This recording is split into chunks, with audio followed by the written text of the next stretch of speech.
Dale. Al agotarse los medios de entendimiento con José Daniel Ferrer, ya que en vez de arrepentirse empeoró los métodos de reconciliación, expongo los siguientes hechos.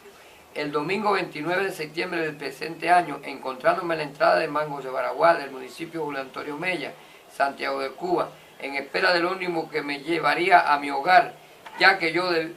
venía del recorrido del Cobre a mi casa, y cerca de las 7:20 p.m., cuando trato de abordar una guagua estatal, de forma precipitada se bajan de dicho ómnibus dos miembros de un Paco. Uno se nombra Rubilandi y al otro le dicen el Marabú, los cuales me caen a golpe y me llevan arrastrándome a más de 10 metros, dándome golpes e intimidándome con llevarme por la fuerza para casa de José Daniel, a Palmarito de Cauto, a una distancia aproximada de 20 kilómetros. Estando en desigual lucha y en plena defensa, comienzo a pedir auxilio a los que venían en la propia guagua, que ellos se habían bajado y la mayoría de las personas, tanto los conocían a ellos como a mí, lo que recurren al llamado de auxilio mío, cerca de 15 personas dispuestas a defenderme de la grave situación en que me encontraba, pero Rubilandi y Marabú logran parar a la gente diciéndoles que no se metan en el problema, que ese era un asunto de la oposición y que yo había acabado de robarle a José Daniel Ferrer y que tenían órdenes de José Daniel llevarme por la fuerza a su casa. Uno de los dos sacó un móvil en presencia de los que me iban a auxiliar y le decían: José Daniel, oye José Daniel, lo tenemos aquí, ya te lo llevamos. De esta forma las personas no me defendieron y se montaron en la guagua y me dejaron bajo los golpes y empujones de estos dos enviados de José Daniel. Lo que al quitarme por la fuerza el estuche que contenía una lacto y otros objetos y cosas, logro zafarme de los dos y en una carrera logro montarme en la propia guagua, que ya salía en marcha pero con la puerta abierta. Una vez dentro del ómnibus les cuento la realidad del caso a los pasajeros y que en definitiva José Daniel, lo que nunca me había perdonado es que no quise trabajar más con él y me quedé con las damas de blanco, porque en aquel tiempo él, como se había dejado de Belkis Castillo, su esposa de 20 años, lo que quería era destruir las damas de blanco, trayendo la sedición y posterior renuncia de varias damas de blanco, muchas de ellas complotadas con el plan de destrucción que él tenía para las mujeres de blanco. Y si no llega a ser por Berta Soler, representante nacional del movimiento de damas de blanco, Laura Pollán, que tuvo que ir a Santiago de Cuba en 3 ocasiones para restablecer la crisis que José Daniel le había creado a las damas de blanco en Santiago de Cuba, desde el propio mes de junio no existieran en Santiago de Cuba las damas de blanco. Así las cosas, al llegar la guagua a Mangos de Baraguá, me comuniqué por teléfono con Berta Soler y le narré lo sucedido. Y entonces me llevaron al cuerpo de guardia médico y me dieron los primeros auxilios. Y el propio médico hizo la respectiva denuncia a la Policía Nacional del municipio Julio Antonio Mella, Santiago de Cuba, donde en fase inicial los están procesando por un delito común de robo con violencia. Lo lógico sería también sea encausado José Daniel Ferrer como coautor del delito de robo con violencia y moralmente ante la opinión pública nacional e internacional por traficar influencias negativas en la familia, las personas, los grupos, partidos, movimientos dentro y fuera de Cuba. Al día siguiente, es decir, el lunes 30 en la tarde, Belkis Castillo desde Palma Soriano y en compañía de José Daniel Ferrer me llamó por teléfono para que suspenda la acusación a Rubilandi y Marabú, asegurándome que yo era una persona trabajadora y buena y no debía acusar a esos opositores ni tampoco debía ver llamado a Berta Soler, que eso lo podíamos arreglar entre ella y yo. Comprendí entonces que me estaban grabando la conversación al oír a José Daniel que mandaba a Belkis que me hiciera llamamiento a suspender la acusación, donde José Daniel sabe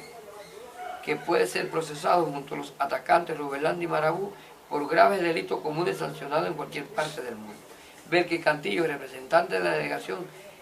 de las damas de blanco en Santiago de Cuba, estuvo unida en matrimonio con José Daniel Ferrer por casi 20 años, logrando solo la infelicidad al lado de este hombre, ya que solo recibía de él maltrato y humillaciones. Por lo que si Belkis Castillo hoy por hoy da un testimonio desfavorable a mi persona, a pesar de que es falso, la comprendo porque solo lo haría bajo presión y el miedo que le tiene a José Daniel Ferrer.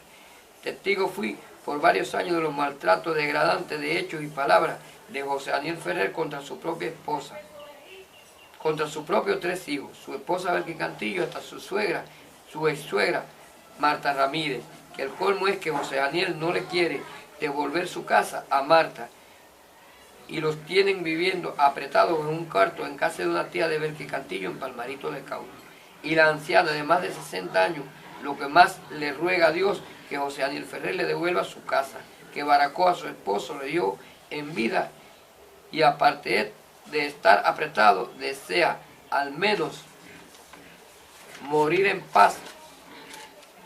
con los gratos recuerdos de lo que para ella y su familia construyó su buen esposo. En cuanto a José Daniel Ferrer García, quien no lo conozca personalmente piense que es otro tipo de persona y tiene el mismo grave defecto paralelo al del régimen castrista. Ejemplo, el régimen castrista nos acusa a todos los opositores pacíficos de ser mercenarios del imperio, asalariados del imperio para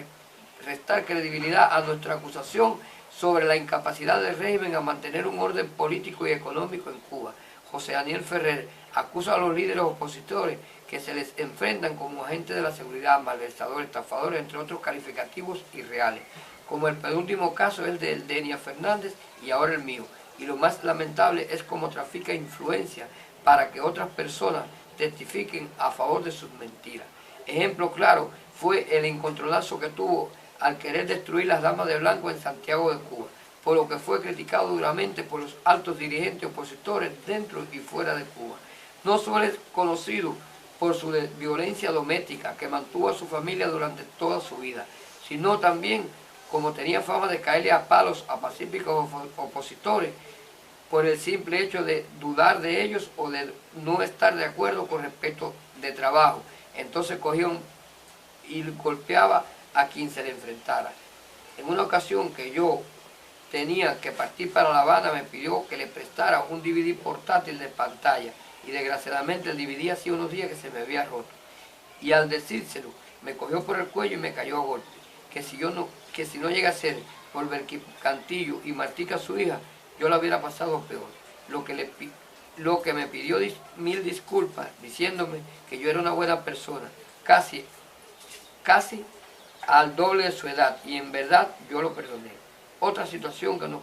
condujo a tener problemas fue como él quedó mal con el proyecto humanitario Baraguá en un servicio de abasto de agua aquí en Mangos de Baraguá, ya que mandó a adquirir una electrobomba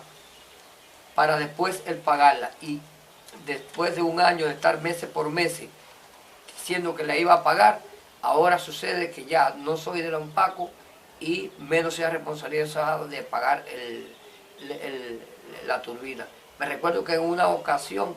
él me mandó a Palma Soriano a cobrar 400 convertibles que habían mandado para la turbina. Y cuando cobré el dinero, que fui hasta donde él, me quitó el dinero y me dijo que ese dinero no era para la turbina, que ese dinero era para la otra cosa. Después que llevaba varios días diciéndome que yo recibiría esos 400 convertibles para el abasto de agua de Baraguá, especialmente para pagar la turbina y continuar con el proyecto del abasto de agua, que en definitiva era un proyecto que estaba enmarcado para darle agua a una población y hacerlo en 3 partes. Primeramente se haría el pozo de agua, es decir, el hueco, con el alcantarillado, y posteriormente se adquiriría la turbina. Ese era el primer paso. El segundo paso era construir el tanque elevado, y el tercer paso era ponerle todas las instalaciones eléctricos de tuberías que necesitaban para las instalaciones del agua a las viviendas que íbamos a favorecer con eso. ¿Qué pasa con eso? El proyecto se quedó en la primera parte. Es decir, que solamente se pudo hacer el hueco, se hizo el alcantarillado del hueco y una turbina que él mandó a coger para después pagar, es decir, adeudándosela a una persona, y por fin nunca pagó el dinero de esa turbina. En cuanto a las demás cosas, no se llegó a hacer. Es decir, que un proyecto humanitario de un abasto de agua que costaba alrededor de 1.500 convertibles, que se iba a hacer de forma escalonada, en definitiva quedó en el primer paso y mal quedar porque todavía faltaron los 200 pesos de la turbina. ¿Qué trae como consecuencia? Que en definitiva aquí en el poblado de Baraguá, donde verdaderamente los que iban a recibir el agua conocieron del caso, dudan de José Daniel porque sabe bien que a corto o a largo plazo quedó mal. Y entonces ese es el criterio desfavorable que hay en cuanto a eso. Por otra parte,